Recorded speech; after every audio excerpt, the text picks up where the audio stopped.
विकसित ओडिशा विजन अनुसार आम 2036 सुधा ओडिशा को 500 बिलियन अमेरिकीय डॉलर अर्थनीति में रूपांतरित करने को लक्ष्य रखिछु। यही परिप्रेक्षी में आगामी पीढ़ीर आवश्यकता पूरण करने भुवनेश्वर निम्नलिखित नूतन सरकारी कोठा निर्माण प्रस्ताव मान दूची।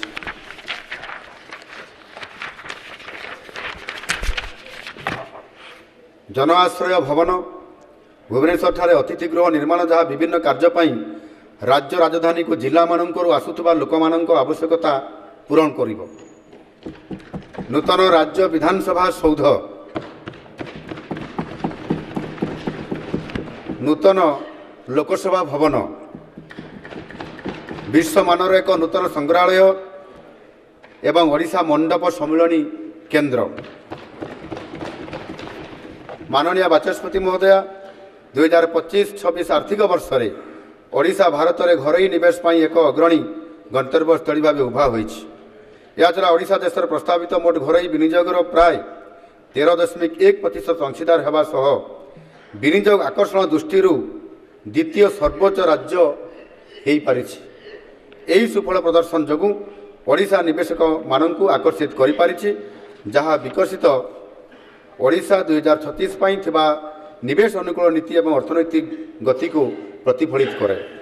शिल्प क्षेत्र में राज्य सचेतन भाव में पारंपरिक शिल्प व्यतीत टेक्सटाइल, फार्मास्यूटिकल, इलेक्ट्रोनिक्स एवं सबुज शक्ति क्षेत्र में विविधता आनी। ओडिशा पर्यटन शिल्प, खाद्य प्रक्रियाकरण, भित्तिभूमि विस्तार एवं व्यवसाय करिबार सहजता भली निजुक्ति क्षेत्र गुड़िक मूल्ययुक्त उत्पादन को प्राथमिकता देउछि। यह राज्य को 2036 सुधा 500 बिलियन अमेरिकीय डॉलर एवं 2047 सुधा 1.5 ट्रिलियन अमेरिकीय डॉलर अर्थनीति को वृद्धि करिबारे सहाय्य करिवो। आमर दृष्टिकोण साहसिक एवं हासिल योग्य। एथिपाई संस्कार एवं कार्यदक्षता परिमापक परिबारुथबा प्रतिष्ठान आवश्यकता रही।